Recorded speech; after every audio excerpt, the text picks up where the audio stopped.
Hello everyone and welcome back. My name is Leslie. I am a Montessori certified guide, but most importantly, I am a mother who is now incorporating the Montessori philosophy at home.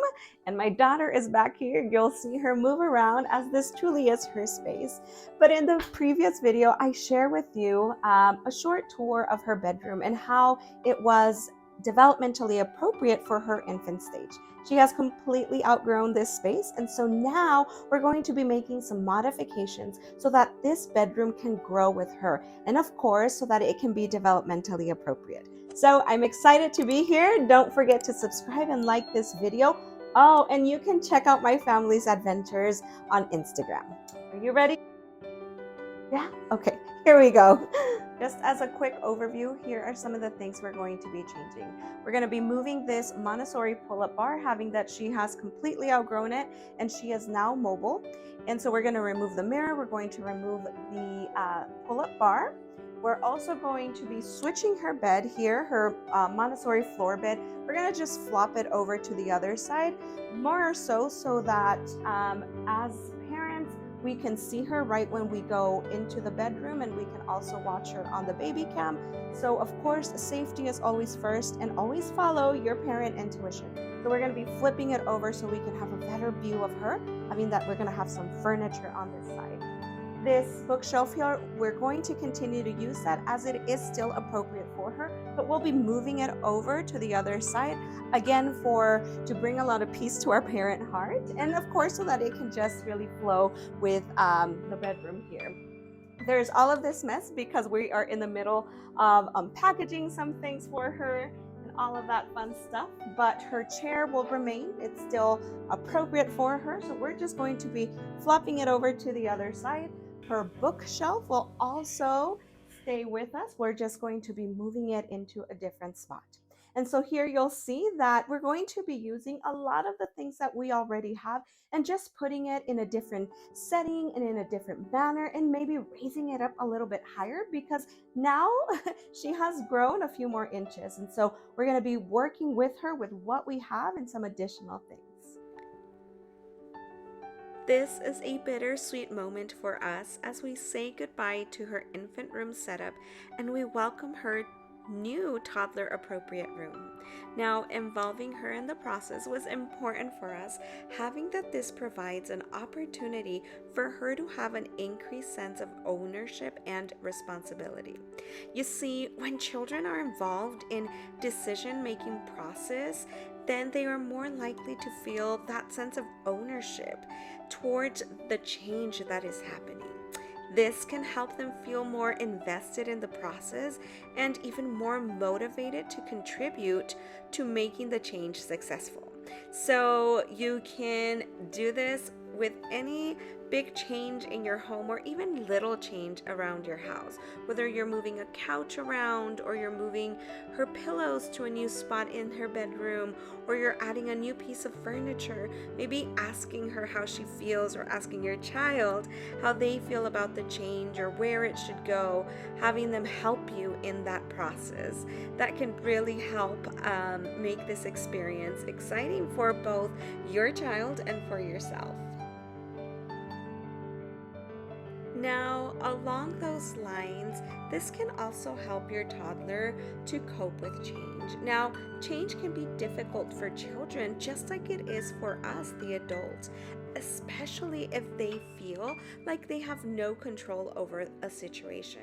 Now, think about a time when possibly you moved to a new place, a new house, you changed to a new job, and the change was difficult. You didn't know what to expect. So the same concept applies for children. So involving children in this process can also help them to understand the reasons for the change and to feel like they have some kind of control over the situation. This can help reduce that anxiety and stress associated with the change. And there's times when there is a lot of change, when children start to feel out of sorts and out of control, and this in turn produces them to just have tantrums, having that they don't have this sense of comfort. And so it's very difficult for them to fully understand what is happening and why it's happening. As you can see here, you don't need a big space to create an age-appropriate room.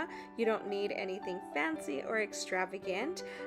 Simplicity is key, especially at this age, when things can be simple and things can be at their eye level and they have all of what they need. Then they are going to be in a space where they can thrive.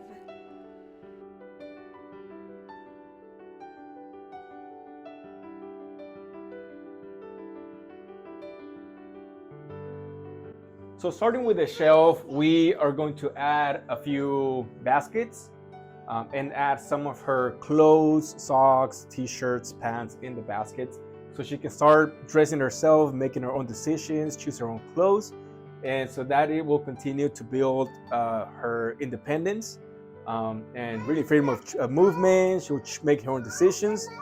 And same with the clothes rack, we are going to hang some clothes, put a few more baskets here with extra clothes or maybe some activity items, or even she can place her shoes on this bottom rack. So we are pretty excited. Like I said, this is a special project because we made it specifically for her. We are newbies at woodworking, but what matters is the skills that she's going to gain by replacing old furniture with more age-appropriate furniture. Now, involving our daughter through this process definitely took some time. It probably took a few hours, so we decided to do this on a Saturday morning when we knew we had the time and we didn't have to rush through things. But one of the great things that I realized as I am watching these videos is that involving her really encouraged open communication between my husband and I, and between the adults and my daughter. Now, involving her in this decision-making process encouraged her to talk to us, and we were providing her with that really rich language experience and telling her, this is a basket, this is your shelf, these are the hangers. So it really did provide this really nice opportunity for communication. And I see how this allowed my daughter to help her feel valued and respected, which is so important because children deserve to be respected. And it also built this sense of trust and understanding between the family dynamic. So it was such a special experience. And again, it took some time, but it was definitely worth it. As busy, full-time working parents, this is a great way of us providing her with a rich opportunity to not only learn, but to be active during the times that we do spend with her. And so involving her in projects like this allows us to bond and really get things done.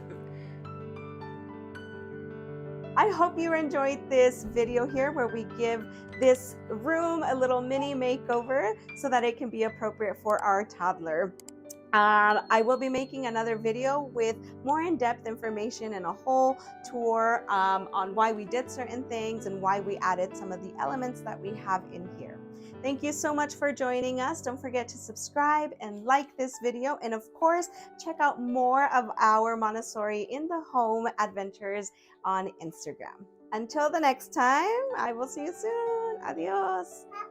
Bye-bye. Adios. Bye-bye.